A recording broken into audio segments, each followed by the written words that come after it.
আপনারা জানেন যে কলকাতার সঞ্জীবা গার্ডেনে হত্যাকাণ্ডটি সংঘটিত হওয়ার পর যারাই হত্যাকাণ্ডে অংশগ্রহণ করেছিল সবাই মোটা দাগে বাংলাদেশের নাগরিক।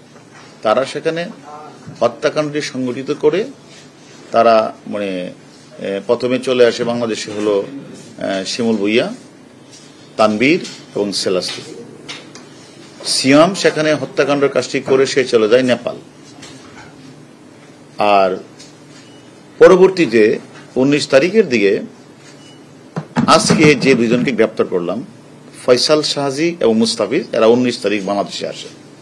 বাংলাদেশে এসে তারা যখনই শিমুল ভুইয়া, তাদের যে মূল কিলিং মিশনের যে মূল ঘাতক শিমুল ভুইয়া যখন অ্যারেস্ট হন এবং তানবীর একের পর তারপরে শিলাস্তি, তখনই এই দুইজন ঢাকা ছেড়ে চলে যায়।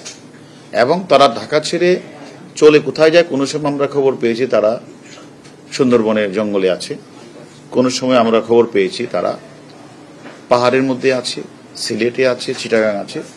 সর্বশেষ আমরা আমাদের গোয়েন্দা তত্ত্ব ডিজিটাল এভিডেন্স বিশ্লেষণ করে আমাদের টিম, একাধিক টিম, তারা যশোর, সুন্দরবন, কক্সবাজার, সর্বশেষ গত রাতের আগের দিন আমাদের টিম দুটি তারা সীতাকুণ্ডের পাহাড়ে বিভিন্ন এলাকাগুলিতে অভিযান করে। কিন্তু এত গহীন অরণ্য, সেখানে উঠা 5 থেকে 6 ঘন্টা উঠতেই লাগে। এবং সেখানে এই পাহাড়, বিভিন্ন পাহাড়, আসলে তখন আমরা সেখানে বিভিন্ন জায়গাগুলি এলাকা রাখি। তারপরে আমরা হেলিকপ্টার যুগে আমরা আজকে সারাশি অভিযান করি। সারাশি অভিযান পরিচালনা করে এক পাকে আমার তারাকে ওই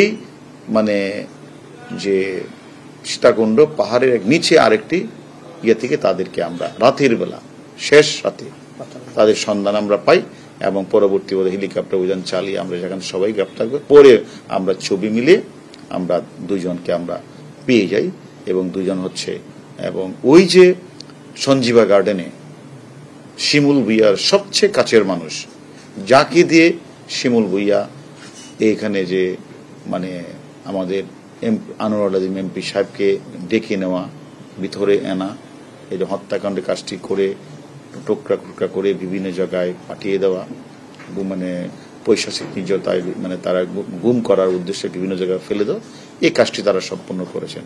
তাদেরকে আমরা গ্রেপ্তার করেছি। এখন আমরা জিজ্ঞাসাবাদ করব, জিজ্ঞাসাবাদ করে পরবর্তীতে আপনাদের জানাবো তার